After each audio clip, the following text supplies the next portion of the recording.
Bonjour à tous et bienvenue dans Focus, l'émission des étudiants de l'ARFIS, 3e numéro. Aujourd'hui consacré aux évolutions techniques et artistiques du numérique. Un vaste sujet dont nos invités vont nous parler grâce à leur expérience professionnelle. Viendront sur ce plateau Paul-Jean Tavernier, il est responsable du site Panavision de Villeurbanne, Martial Barrault, directeur photo et concepteur lumière, également Pascal Notoli, directeur de Medialike Production, une structure de production de films en très haute définition, du 100% numérique. Alors 3 invités pour un Focus 100% ARFIS, c'est parti.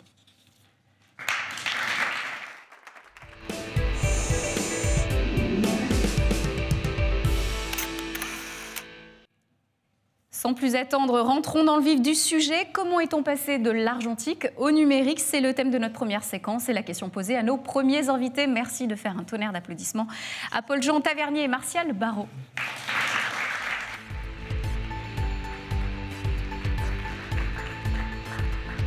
Bonjour messieurs. Bonjour Sandra. Bienvenue. C'est une première peut-être pour vous d'être là sur ce plateau, d'être devant les caméras. Oui, moi ça. Oui, c'est assez peu fréquent. En tout cas, ça va bien se passer. Je vous rassure, parce qu'on va parler d'un sujet que vous connaissez bien. Alors tout d'abord, je vous présente Paul-Jean Tavernier. Je rappelle, vous avez 25 ans d'expérience en cinéma et en télé sur le site de Panavision. Donc vous fournissez des équipements de tournage et accueillez les directeurs photos, les premiers assistants pour tester les caméras. Et face à vous, Martial Barrault, autant d'expérience, mais plus en direct sur les plateaux, puisque vous êtes directeur photo et concepteur lumière. Alors pour vous mettre dans le bain, on va découvrir quelques extraits de vos films. Martial, vous n'êtes pas venu les mains vides, on va en profiter. On va découvrir des images, c'est un mix d'argentique et de numérique. On en reparle juste après. Nata leur a promis qu'au bout du chemin, la nuit n'existait plus. Et cela leur donne du courage. Mais le courage ne nourrit pas les plus faibles.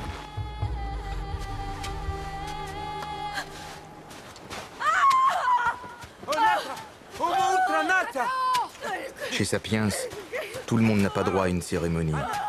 Certains sont abandonnés, sans rite funéraire.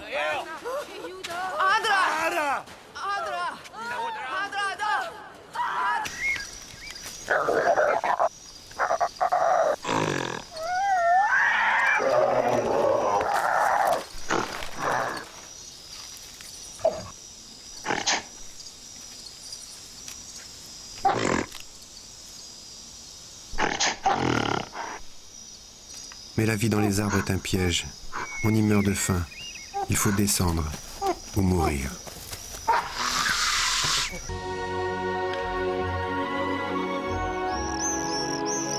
Le palais du roi. Le centre de la fourmilière était une immense maison, plus grande que la plus grande dune du désert.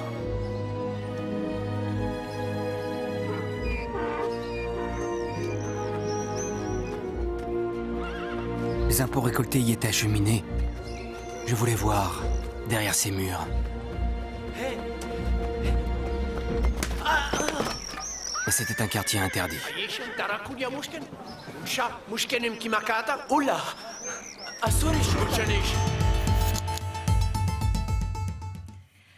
Martial Barrault, comment se déroulait un tournage avant? Qu'est-ce que vous vous souvenez de l'ère argentique?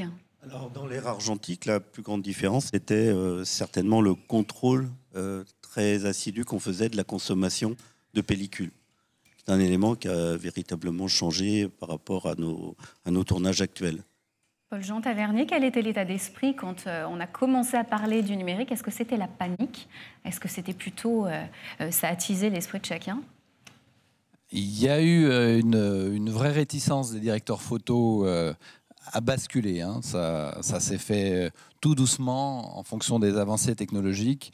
Les fabricants poussaient, mais pendant très longtemps, les directeurs photo n'étaient pas satisfaits des capteurs, pas satisfaits du rendu. C'était de la mauvaise foi ou c'était une réalité, Martial Barrault? Non, il y avait une vraie part de réalité et je pense qu'il y avait aussi une crainte de basculer dans une nouvelle technologie, c'est sûr, mais il y avait une part de réalité. On va dire, dans la première phase de l'âge des capteurs professionnels, on ne retrouvait pas son compte en termes de photographie. C'était un passage assez critique, assez difficile. Et on devait apprendre un nouveau langage à adapter à la lumière qu'on faisait, qui n'avait aucune raison de changer. Donc de ce côté-là, au niveau du matériel, est-ce que vous avez pu proposer à l'époque des formations? Est-ce qu'ils venaient tous vous voir? Et pour vous, ça a été aussi un travail d'avoir à proposer les deux matériaux, en fait. Oui, il y a toujours eu, je parle pour Panavision, une grande proximité avec les fabricants, Panavision étant aussi un fabricant. Et donc, au début, dans les années 2000, c'était des fabricants japonais, Sony, qui avait l'habitude de faire des caméras pour la vidéo et qui a dit on va essayer d'emmener les gens du cinéma aussi vers ces technologies. Mais avec des capteurs qui avaient vraiment des limites en termes de latitude. Donc des chefs-op sont rentrés avec des électroniciens très à fond dans les performances de la caméra, à faire aller chercher des courbes de gamma qui permettaient de tirer le maximum des capteurs. Mais il y avait aussi un souci par rapport à la photo, qui était le fait que c'était des petits capteurs, 2 tiers de pouce, et les directeurs photo ne retrouvaient pas la faible profondeur de champ qu'ils avaient en 35. Donc il a fallu attendre 2004, donc une collaboration Panavision et Sony pour sortir la Genesis, donc une caméra cinéma numérique grand capteur, avec une belle colorimétrie, mais avec toujours une latitude qui était un peu frustrante. Donc les directeurs photo étaient obligés de faire leur lumière en fonction de ce que le capteur pouvait encaisser en termes de contraste. C'est ce qu'on va voir dans le deuxième chapitre, parce qu'effectivement, le numérique aujourd'hui a envahi les plateaux de cinéma et de télé, place à l'ère numérique, et surtout l'évolution des caméras numériques. C'est notre deuxième séquence.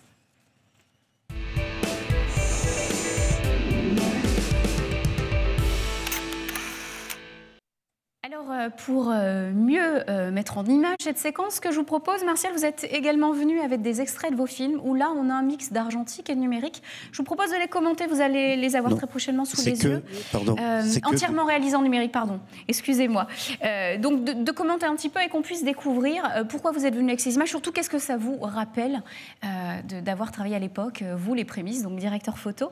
Est-ce que vous étiez pour ou pas un détracteur, défenseur Comment vous étiez à l'époque quand on vous a mis une caméra numérique sous les yeux, on voit ces images-là? Là, il s'agit d'images totalement numériques qui, pour moi, évoquent ce qu'on faisait à l'époque avec l'argentique. On était dans des situations similaires et on avait toutes les réponses. Donc, à cette époque-là, tourner à contre-jour dans des images contrastes, tourner de nuit ou, comme on l'a vu au début, faire des essais propres à la lumière, ça faisait partie de notre monde. Maintenant, le numérique nous a ramené tout ce bagage.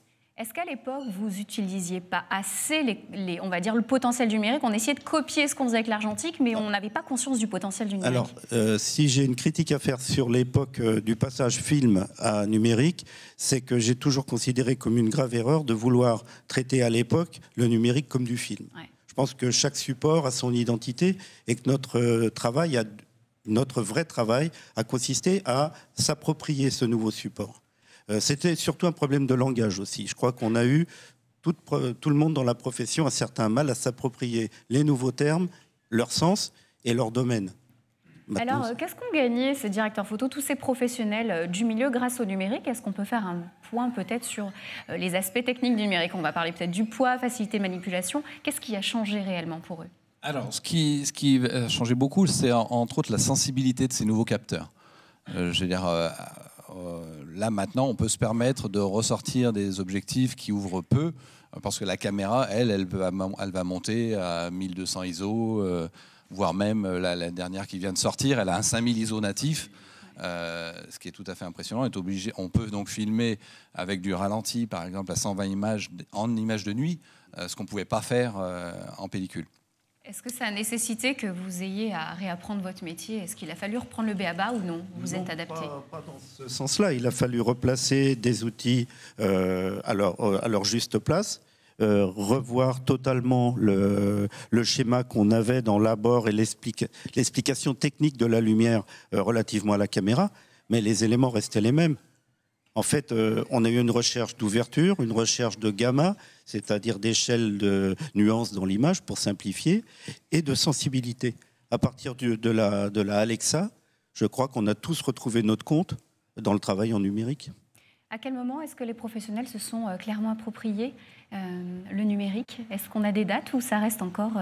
Alors, il a fallu en effet l'arrivée de l'Alexa, donc fabricant allemand, il y a maintenant 5 ans à peu près, pour que beaucoup de directeurs photo qui ne juraient que par l'argentique se disent « je vais essayer sur un long, je vais regarder » et l'adoptent. Et donc ça a placé pour tous les concurrents d'Arri, un objectif à atteindre sur tous les nouveaux développements, à aller vers ces 14 diaphes de dynamique ou au-delà, qui est un petit peu le Graal. En tout cas, on a compris que la révolution était en marche. Donc le numérique va parfois trop vite, mais ceci permet aussi d'avancer à pas de géant dans l'innovation cinématographique et audiovisuelle. C'est notre 3e séquence, l'évolution du numérique.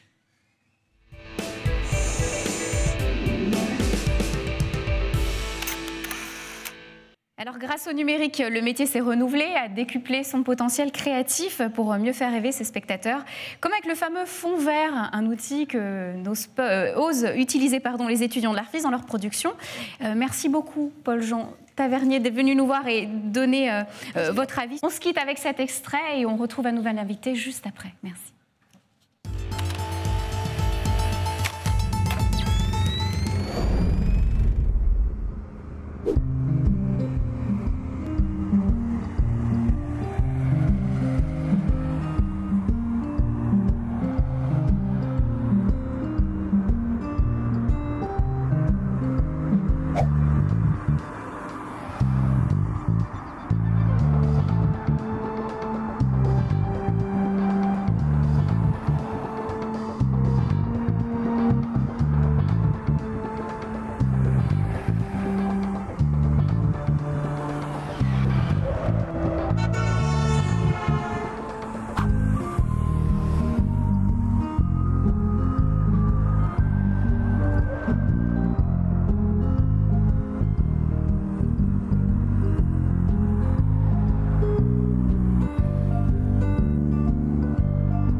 De retour sur le plateau de Focus consacré aujourd'hui à l'évolution du numérique. Dernière séquence, la 3e, pour accueillir aussi un nouvel invité. Pascal Nottoli, bonjour. Bonjour. Merci de nous avoir rejoints. Face à vous toujours, Martial Barrault. Alors, Pascal Nottoli, vous êtes directeur de Media Like Production, une structure de production que vous avez fondée donc en 2001, qui fait que du numérique, de la très haute définition.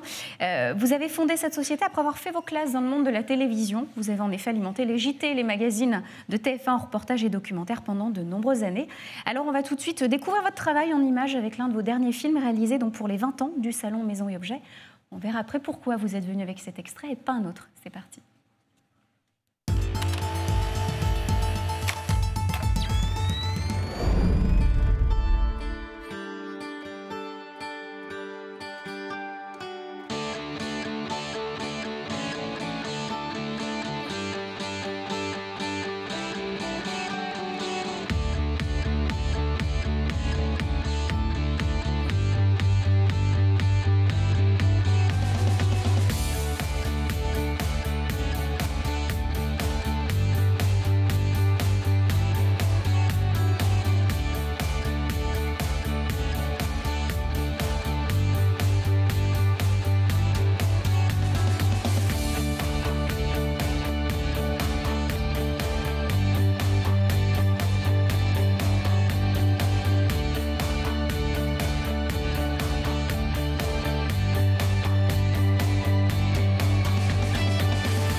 Pascal Nottoli, que représente pour vous le numérique dans votre quotidien?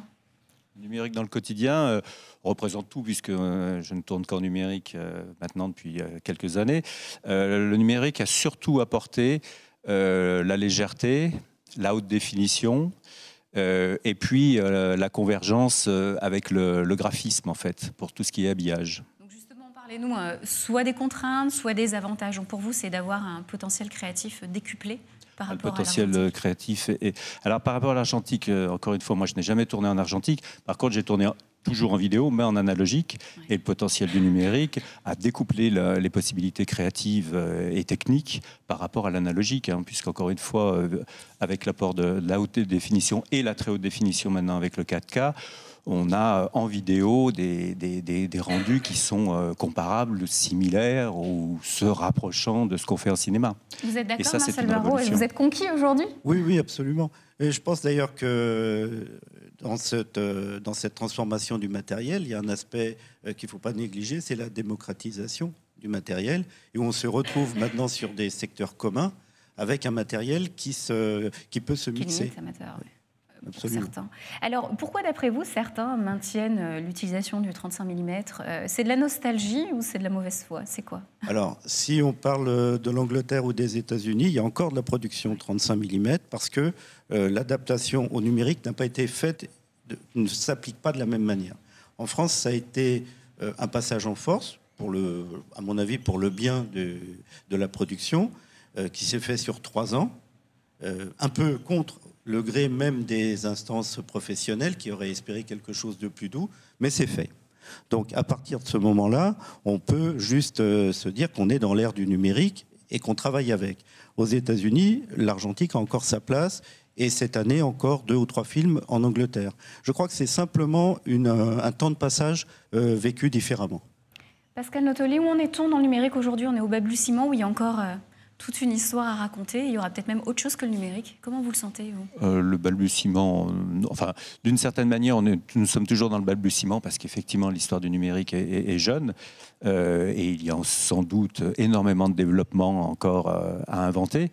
Mais on commence maintenant à avoir une certaine maîtrise de ce qu'on peut faire avec le numérique. Mais est-ce que le numérique va trop vite ? On parle aujourd'hui du movie, du drone. Est-ce qu'il y a toujours une nouveauté ? Et on a l'impression que ça ne s'arrête jamais, en fait, aussi. Mais ça ne s'arrêtera jamais. C'est ce qui vous plaît ? Oui, tout à fait. C'est un challenge, Martial Barraud. C'est très excitant parce que maintenant, on peut chercher des applications et du matériel qui correspond à des désirs qu'on a peut-être depuis très longtemps. Oui. On a rêvé de... C'est maintenant possible. Voilà, c'est devenu possible. Grâce à des toutes petites caméras de très haute définition, on a tous les systèmes de capteurs sur les visages des comédiens. Mais ces mêmes caméras, on les utilise dans des véhicules, dans les drones. Donc je crois qu'on est en attente de ce que nous propose le... Après, c'est vrai qu'on n'a pas évoqué... En très basse lumière, comme ça a été dit tout à l'heure, on a des possibilités... via ces petites caméras, de travailler en très basse lumière dans des endroits où on ne pouvait pas placer une caméra auparavant. Et puis on n'a pas évoqué aussi les effets spéciaux, le numérique, tout ce que ça apporte les aussi à la finalité sur les films. Est-ce que ça aussi... Et beaucoup la convergence avec le graphisme. Moi, c'est aussi pour ça que je vous ai amené ce film aujourd'hui. C'est que il y a de plus en plus de graphisme. J'allais dire, on écrit sur les images, c'est pas forcément du texte, mais enfin, le graphisme prend une part peut-être pas encore complètement dans le cinéma, encore qu'on pourrait parler des génériques, mais le graphisme prend une place de plus en plus importante dans l'image et dans les vidéos, en tout cas. Puis les réalisateurs l'utilisent, on repense à Tarantino avec son carré. Voilà. Voilà, ça c'est des choses aussi qui s'insèrent, donc c'est un peu des métiers hybrides. En tout cas, merci beaucoup d'être venu sur ce plateau pour nous faire part de votre expérience. On salue également Paul-Jean Tavernier qui nous accompagnait en première partie. Je le rappelle, il est responsable du site Panavision de Villeurbanne. Ce 3e numéro de Focus est à présent terminé. S'il vous a plu, sachez qu'il en reste encore 5 numéros à découvrir. Allez sur la chaîne YouTube de l'Arfis. Merci à notre public de nous avoir accompagnés également. Merci Roger, bravo pour cette émission. À bientôt.